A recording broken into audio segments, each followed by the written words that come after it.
আজকের এই মানবাধিকার দিবসে আমরা বলতে চাই, সেই 2006 সালের 28 অক্টোবর থেকে শুরু করে পিলখানা কাণ্ড, হেফাজতের কাণ্ড, তারপরে বাংলাদেশের ইসলামী আন্দোলন নেতৃবৃন্দকে বিনা অপরাধে সাজানো মামলা, সাজানো সাক্ষী, সাজানো বাদী, সাজানো বিচারক দিয়ে নির্মমভাবে জুডিশিয়াল কিলিং করা হয়েছে।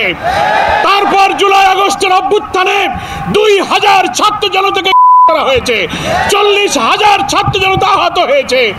এই গুণ বিচার বাংলাদেশে না হলে আমাদের এই আন্দোলন, এই ত্যাগ, নতুন বাংলাদেশ নির্মাণের স্বপ্ন ব্যর্থ হয়ে যাবে। যে আজকে আন্তর্জাতিক মানবাধিকার দিবস, প্রতি বছর আমরা দিবসটা পালন করি, কিন্তু ফ্যাসিস্ট এবং স্যাডিস্ট সমস্ত গুম, ক্রসফায়ারের মাস্টার মাইন্ড শেখ হাসিনা, তার নির্যাতনের যে কালো ছোপ, অশ্রুসিক্ত মায়ের কান্না এখনো শুকায় নাই, অথচ যেখানকার মাল সে সেখানে ফিরে গিয়েছে, সেখান থেকে সন্ত্রাসের নতুন ব্লুপ্রিন্ট সে তৈরি করছে।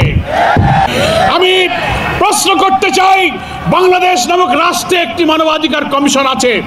এই 17-18 বছরের কালো যুগে যত গুম ক্রসফায়ার হয়েছে, মানবাধিকার কমিশন তার কি বিচার করেছে? বাংলাদেশের সংবিধানে কমিশনকে এখতিয়ার দেওয়া হয়েছে, তারা সরকারের কাছে, স্বরাষ্ট্র মন্ত্রণালয়ের কাছে অভিযোগ করতে পারে, বিচারের জন্য তারা উদ্যোগ নিতে পারে। তারা করেনি। এই কমিশন ফ্যাসিবাদের দোসর ছিল। আজকে নতুন বাংলাদেশ হতে যাচ্ছে। আমরা মনে করি আমাদের এই ফ্যাসিবাদ থেকে মুক্তি পেতে গেলে, আমাদের নতুন বাংলাদেশ নির্মাণের জন্য আমাদের প্রাণের সন্তানের যে জীবন দিয়েছে, সেই রক্তের দায় শোধ করতে গেলে আগামী জাতীয় নির্বাচনের পূর্বে আমাদের এই 24-এর অভ্যুত্থানের যে চেতনা, সেই চেতনা ধারণ করে একটি জাতীয় ঐক্যের মধ্য দিয়ে নির্বাচনী কৌশলে আওয়ামী লীগকে রাজনীতি থেকে বিদায় দিতে হবে। প্রিয় ভাইরা আমার, আজকে বাংলাদেশের মানুষ বর্তমান সরকারের অর্থাৎ অন্তর্বর্তীকালীন সরকারের প্রধান উপদেষ্টা ডক্টর মোহাম্মদ ইউনূসের ডাকে সাড়া দিয়ে গত 4 তারিখে দেশ এবং দুনিয়াকে আমার জাতীয় ঐক্যের প্রমাণ দিয়েছি।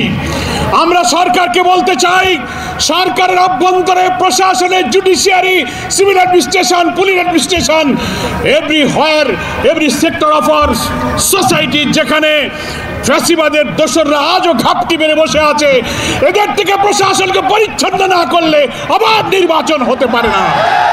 সেই জন্য আপনারা শক্ত হন, দৃঢ় হন, ঝুঁকি গ্রহণ করুন।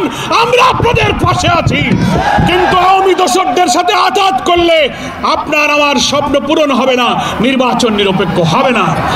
সেই জন্য হাজার শহীদের দায় শোধ করার জন্য আসুন, নতুন একটি বাংলাদেশ নির্মাণ করে আমাদের এমন বাংলাদেশ আমরা চাই, যেখানে গণতন্ত্র, ভোটাধিকার, মানবিক মূল্যবোধ, সাম্য, সামাজিক সুবিচার, নিরন্ন মানুষের দুঃখ কষ্ট, অনাহারী বস্ত্রহীনের কান্না থাকবে না, ইনসাফপূর্ণ সমৃদ্ধ বাংলাদেশ হবে। সেই বাংলাদেশ যদি আমরা প্রতিষ্ঠা করতে পারি, তাহলেই 24-এর গণ অভ্যুত্থানের ত্যাগ আমাদের সার্থক হবে।